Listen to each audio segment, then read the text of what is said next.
오늘 아침에 저희가 읽은 이사야 1장 1절부터 20절까지의 말씀을 보면요. 그 전제가 무엇으로 시작하냐면 2절을 보면요. 하늘이여 들으라, 땅이여 귀를 기울이라. 여호와께서 말씀하시기를 내가 자식을 양육하였거늘. 그러죠. 하나님이 자식을 양육하셨다 하는 이야기는 하나님이 유다 백성들을 양육하신 것, 오늘날 우리들도 양육하시는 것 똑같은 상황이죠. 하나님이 우리를 사랑하시고 양육하시고 키우신다 하는 이야기잖아요.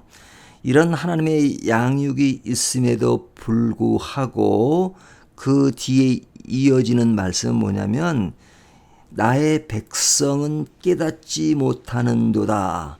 깨닫지 못하는 정도가 아니라 알지도 못하고 그러죠. 3절 보면 소는 그 임자를 알고 나귀는 그 주인의 구유를 알건만은 이스라엘은 알지 못하고 나의 백성은 깨닫지 못하는도다 하셨도다.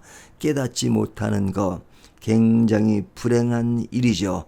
동물도 짐승도 무엇인가를 아는데 인간은 하나님의 양육에 있음에도 불구하고 깨닫지 못한다 하는 이야기를 하는 겁니다.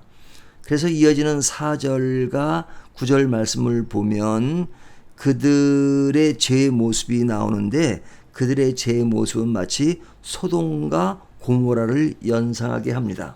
그 뒤에 말씀을 보면 그러죠.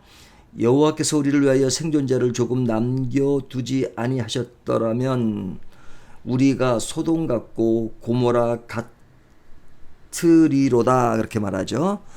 소수의 사람들이 그래도 있는 모양입니다. 이게 소돔과 고모라처럼 완전히 탈선한 그런 모습을 보이고 있는 것, 이것을 선자는 굉장히 보기 힘들어 하는 겁니다. 그러니까 이들이 타락하고 부패한 그런 부분을 이야기하는 거죠. 그러면서 10절부터 이어지는 이야기는 그들의 어떤 외적인 신앙 형태가 있는 것을 전제로 합니다. 그 신앙의 형태가 뭐냐면 11절을 보면요. 여호와께서 말씀하시되 너희의 무수한 재물이 내게 무엇이 유익하뇨 그러죠. 여기 보면 무수한 재물이, 그것은 그들이 제사를 드리고 무수한 재물을 가지고 온다는 겁니다. 오늘로 말하자면 그들이 교회 출석하고 또 교회의 기본 생활인 헌금이라든지 봉사 이런 것들을 다 하고 있다는 거죠. 그런데 그런 무수한 재물이 내게 무엇이 유익하냐 이렇게 말씀합니다. 뿐만 아니라 14절을 보면요. 그들은 모이는 것을 게으르게 하지 않습니다.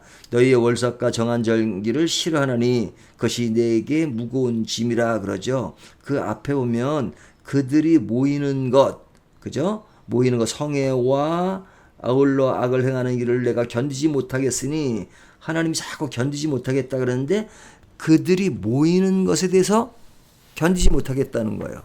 모이는데 왜 하나님이 견디지 못하실까? 하나님은 모이기를 원하는데 근데 그 모임은 외적으로 있지만 그 모임에 진정성이 없다는 거죠. 뿐만 아니라 뒤에 보면 이렇게 말씀하고 있죠. 15절 너희가 손을 펼 때 내가 내 눈을 너에게 가리고 너희가 많이 기도할지라도 내가 듣지 아니하리니 이는 너희의 손에 피가 가득함이라.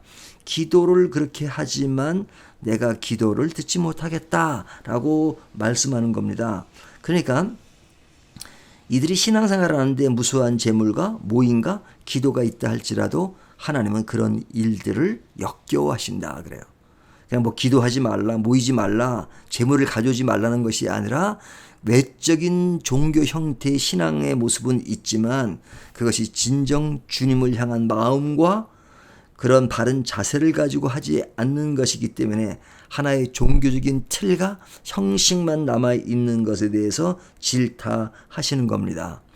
이런 말씀을 보면 많은 것을 생각하게 하죠. 우리는 어떤 신앙생활을 숙제하듯이 또 하나님 한번 믿어주듯이 출석하고 봉사하고 헌금 좀 내는 것으로 신앙인으로서 할 일을 다 했다라고 생각합니다. 하지만 무수한 재물이고 아무리 기도를 많이 한다 할지라도 그러나 하나님을 진정으로 바라보며 하나님 안에서 이루어지는 일이 아니라면 하나님은 역겹다, 이렇게 말씀하시는 겁니다.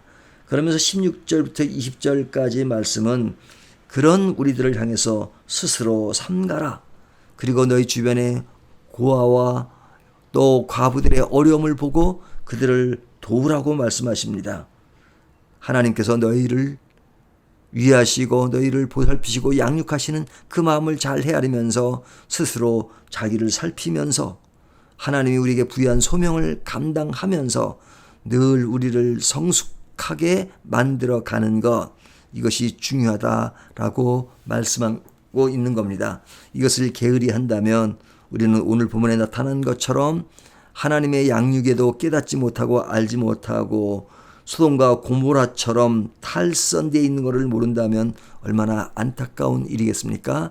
하지만 이런 것을 모르는 것이 왜 모르느냐?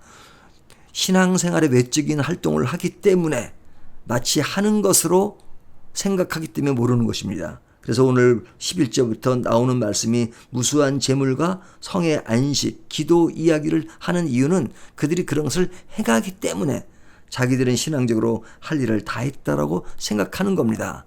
하지만 하나님이 원하시는 그런 신앙의 형태가 아니기 때문에 그들은 그것을 모른다고 말씀하고 있는 거죠.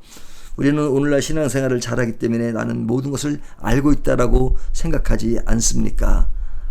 그렇다면 우리가 다시 한번 점검하면서 무엇을 하는 것보다 더 중요한 것은 그 안에 생명력 있는 핵심이 더 중요하다 하는 것을 오늘 본문이 교훈하고 있습니다.